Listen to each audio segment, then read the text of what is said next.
Halo guys, kali ini saya akan membuat video dari artikel tentang pengaruh ukuran buah terhadap brokensi embryogenesis beberapa kultivar mangga. Dari pendahuluan yang saya buat, mangga merupakan salah satu jenis buah unggulan nasional selain 4 buah lainnya, yaitu salak, durian, manggis, dan rambutan. Tanaman mangga yang berbuah musiman antara bulan Agustus sampai dengan Desember ini terdiri dari lebih dari 241 kultivar, baik lokal maupun impor tumbuhan di Indonesia. Budidaya mangga yang saat ini telah dikembangkan di Indonesia antara lain dengan okulasi dan sambung pucuk. Masalah yang sering dihadapi dalam perbanyakan mangga adalah menggunakan batang bawah yang kurang berkualitas, pemeliharaan tanaman yang kurang intensif, dan terbatasnya jumlah pohon induksi untuk okulasi dan sambung pucuk. Kultur jaringan mangga telah dilakukan antara lain dengan menerapkan kultur Nuseolus untuk reproduksi embrio somatik. Tujuan dari penelitian ini adalah untuk mendapatkan explant yang tepat sehingga dapat diperoleh progresi embryogenesis yang tinggi pada kultur buah dari beberapa mangga yang tumbuh di Indonesia. Embryogenesis merupakan metode in vitro yang berguna untuk perbanyakan tanaman konservasi dan pemulihan tanaman melalui transformasi dengan agrobakterium. Dari metodologi, sekarang kita masuk ke metodologinya.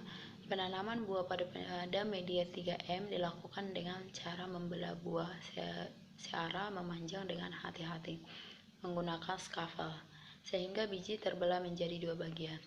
Bagian yang terpotong kemudian diletakkan menghadap media. Sebelum dibingkai, buah diukur panjangnya untuk mengetahui respon terbaik dalam embryogenesis. Selanjutnya, kultur disimpan dalam ruang inkubasi bersuhu 27 derajat Celcius pada tempat gelap.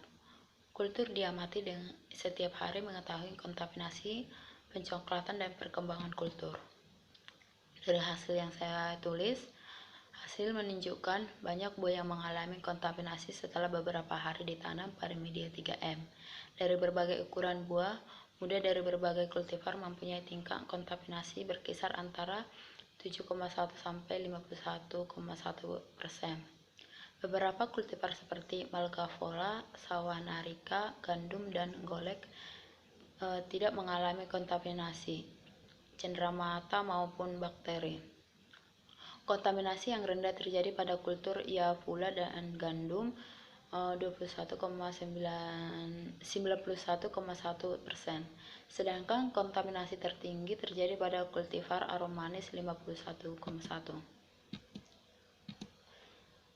Zat pengatur tumbuhan 2,4 sangat diperlukan untuk inisiasi embryogenesis.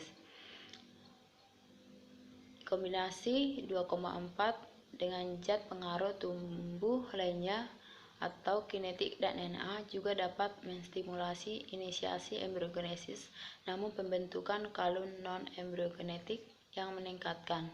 Selanjutnya, 2,4 dikombinasikan dengan glutamin dan sukrosa konsentrasi tinggi untuk inisiasi embryogenesis kultivar lain.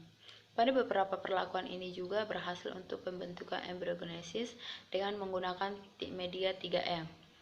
Beberapa kultivar telah mengalami embryogenesis dari kultivar mangga yang dikulturkan pada media ini. 14 kultivar telah mengalami embryogenesis atau 56%.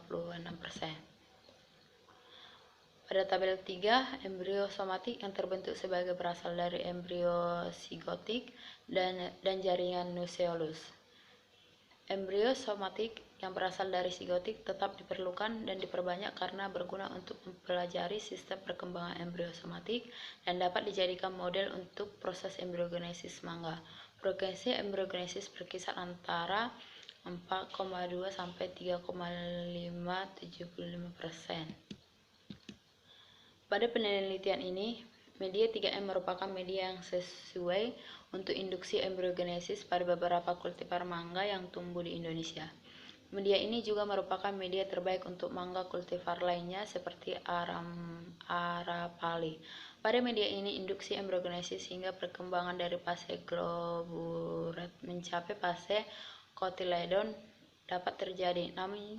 Namun, untuk perkecambahan dari regenerasi embriosomatik membentuk planet, perlu dilakukan penelitian yang lebih intensif dengan memodifikasi media di lingkungan tumbuh in vitro untuk mencapai keberhasilan yang tinggi. Sekian penjelasan dari saya. Jika ada yang kekurangan, saya mohon maaf. Terima kasih.